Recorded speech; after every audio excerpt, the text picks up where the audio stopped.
Hola, ¿qué tal? Bienvenidos. Estamos en Saúl Pereira Atelier, un espacio cultural nómada para la formación, producción y gestión del arte contemporáneo. Estamos en la exposición de acercamientos, espacios íntimos, con los artistas Francisco Barona, Osman Fonseca y Martín Peregrina.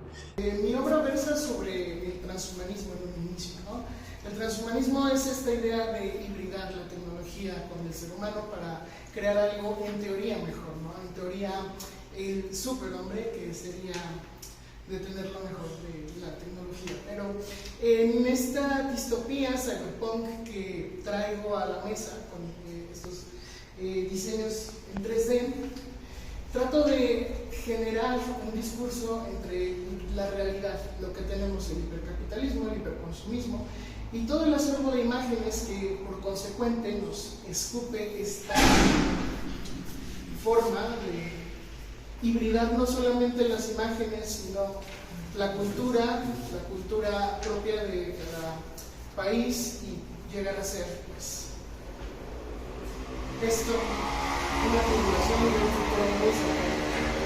Brevemente, esa es la obra, el proceso parte del bocetaje, algo totalmente común, para traducirlo en un espacio digital en 3D, para posteriormente renderizar en un programa de computadora y llevarlo al plano de lo físico mediante la impresión 3D, es PLA.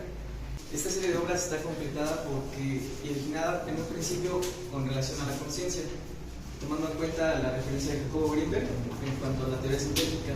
¿No? La sintética se puede definir como síntesis de energía, cómo se genera la energía.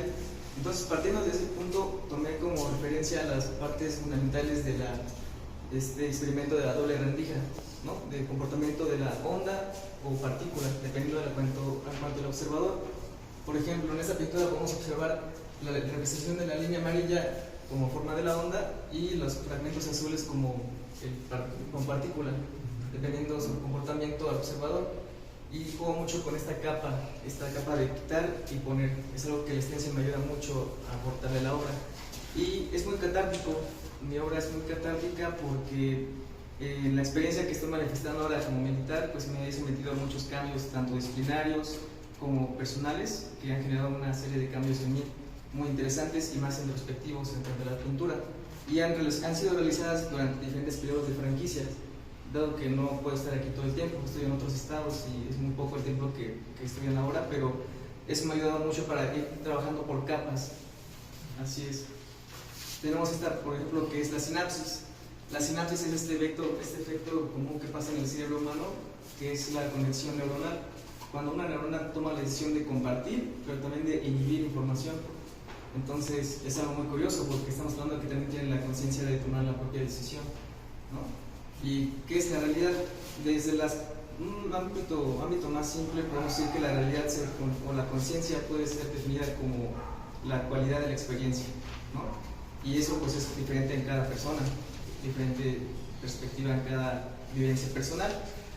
Una obra que dentro del contexto curatorial o digamos de toda la exposición a mí me interesó presentar porque marca un antes y un después de mi trayectoria artística. Es el primer proyecto que yo me lanzo a hacer, digamos, más íntimo, más una exploración que tiene que ver con lo que yo deseaba pintar o convertirme en un artista.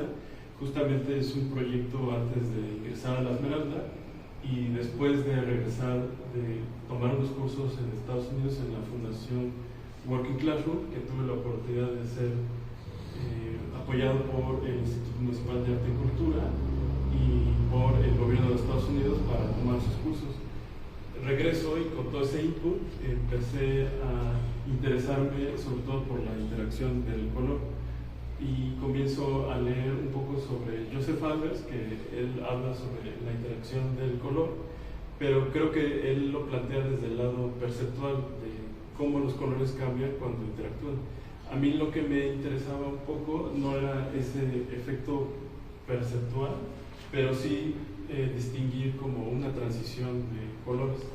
Entonces, en ese sentido, el proyecto es como muy geométrico y trataba como de acoplar estas estructuras que sí son geométricas, pero también orgánicas.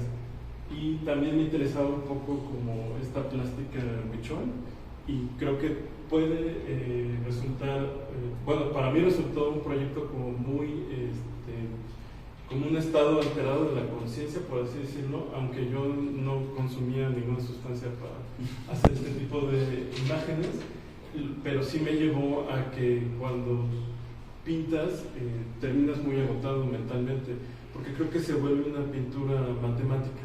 Empiezas a hacer multiplicaciones y divisiones entre que el color amarillo combine con tal color y entonces se vuelve algo más, pues sí, multiplicativo, matemático, y eso llega a ser muy cerebral y cansa demasiado, o inclusive digamos hasta musical, pero una música muy chillona en cierta medida, ¿no?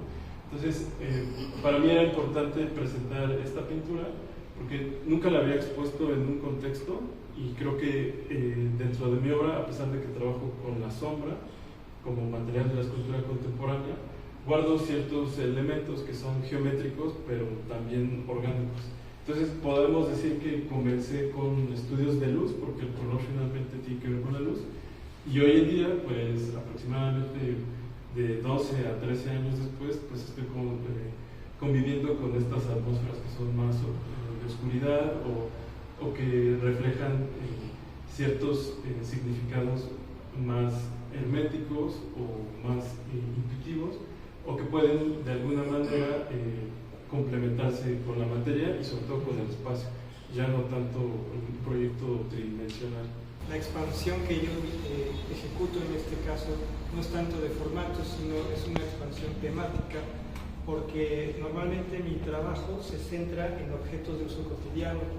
En este caso yo quise elaborar una obra de tendencia más bien erótica a partir del mito de Mayagüel, la diosa prehispánica, el pulque, que dio origen al pulque.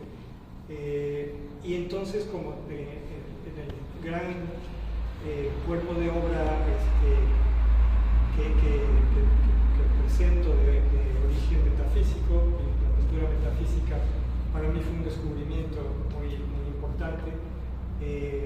La pintura metafísica surgió en los años 20 del siglo pasado.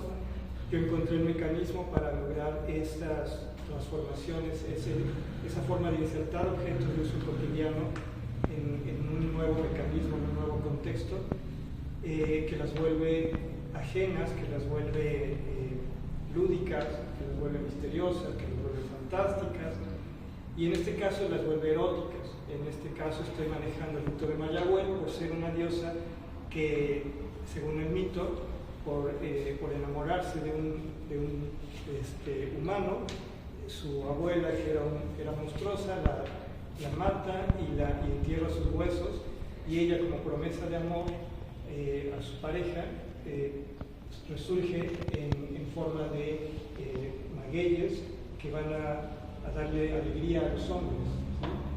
Entonces encontré en la forma de las pencas y de la forma de los tlachiques para extraer la miel de estos, ese elemento doble, lúdico y erótico que se puede dar entre seres naturales como, o vegetales, y humanos como una diosa o como un ser humano.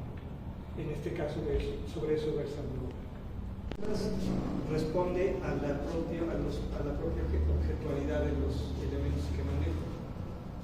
De algún modo, sí, hay algunas referencias fotográficas, pero en la pintura tienes la validación de jugar, mezclar, alterar, etc., con tal que crear una composición única y estética aceptable.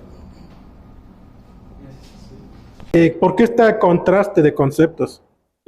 Bueno, me parece más que un contraste, creo que es importante, bueno, para mí, para este tipo de proyectos curatoriales, no forzar una temática, sino dejar fluir que los artistas sean los que presenten sus investigaciones, y en ese sentido, ya con todo el cuerpo de obra, ir armando una narrativa. En este sentido, la narrativa fue la de acercarnos, digamos, a estos espacios de producción, estos espacios de investigación y sobre todo el contacto que se dio entre Puebla y Oaxaca, porque es el resultado de una interacción con creaciones y creadores que están en Oaxaca y creadores que estamos aquí en Puebla. Entonces, converger en Puebla como un punto de encuentro creo que también es el hilo conductor de esta exposición. Sí quisiera invitar al público para que visite el espacio, que conozca este acercamiento entre Puebla y Oaxaca, que de algún modo sí hay una relación cercana. Todos manejamos espacios verdaderamente íntimos, personales, de recreación de nuestros elementos, de nuestra propia imaginería, e interesante porque además cada quien lo hace a partir de su propia creación de técnica, materiales y tridimensional, bidimensional, formatos. Entonces creo que es una exposición muy rica en contenido para todo el público. Pues los invito a este espacio nómada gestionado por el maestro Sol Pereira y pues también vengan a darse una vuelta a ver nuestra obra. Y por último, para agradecerles que sintonicen las páginas donde vamos a estar subiendo más contenido al respecto con toda esta información de la exposición. Y los invitamos a visitar la exposición que termina a finales de este mes de julio. Muchas gracias por venir y los esperamos, están las puertas abiertas y recuerden que es entrada gratuita.